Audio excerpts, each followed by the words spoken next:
Dokter itu terkejut ketika mendapati dua kelabang raksasa melilit jantung pasien.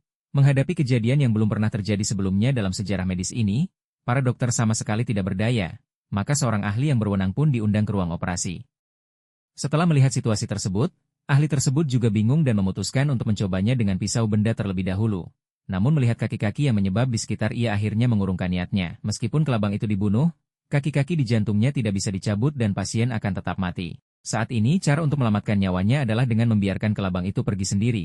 Begitu ia memotong tubuh kelabang itu menunjukkan tanda-tanda perlindungan diri dan melilit jantung pria itu, jadi pasien segera disuntik dengan obat dan kondisinya pun membaik. Detak jantungnya melambat, para ahli juga berhasil memperoleh sampelnya. Namun pada saat itu kecelakaan kembali terjadi.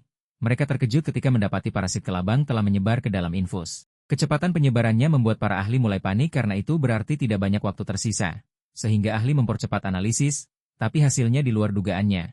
Karena gen kelabang dikembangkan oleh manusia dan untuk menyelamatkan pasien, mereka harus menemukan orang yang mengembangkannya. Untungnya polisi segera menangkap orang itu, namun saat membuka kantong mayat tersebut, sehingga ahli langsung naik pitam sebab mayat tersebut telah ditembak pada bagian kepala dan akibat dari tembakan tersebut jaringannya telah rusak, sehingga menggagalkan rencana awalnya untuk mencari jawaban pada pria tersebut. Namun ini tidak membuat mereka menyerah. Dokter kemudian menghubungkan aliran listrik ke otak si pembunuh. Ia berencana untuk merangsang kesadaran yang tersisa di otak dan mendapatkan hasilnya. Arus listrik yang kuat tersembung, begitu asisten wanita itu menyalakan sekelar, arus listrik langsung mengalir, masuk, dan tubuh si pembunuh mulai bergetar, terus-menerus.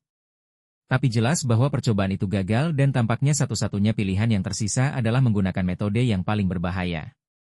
Para ahli tengah bersiap untuk menghubungkan otak orang yang masih hidup dengan otak si pembunuh dan asistennya menjadi kandidat terbaik. Mereka harus sangat berhati-hati saat ini karena kesalahan sekecil apapun akan mengakibatkan mereka meledak dan mati. Tapi setelah 2 kali percobaan, hasilnya tidak memuaskan. Jadi ahli tersebut menyuntikkan tabung stimulan ke asistennya untuk mengaktifkan otaknya sepenuhnya. Untungnya kali ini akhirnya membuahkan hasil. Pria di sebelahnya segera menyerahkan kertas dan pena dan asisten itu dengan cepat menuliskan jawaban yang terlintas di benaknya di kertas itu. Setelah mengetahui, para ahli dengan cepat meracik obat dan kemudian menyuntikannya ke tubuh kelabang. Obatnya bereaksi dalam waktu yang singkat. Kelabang mulai mati berlahan dan pasien akhirnya diselamatkan.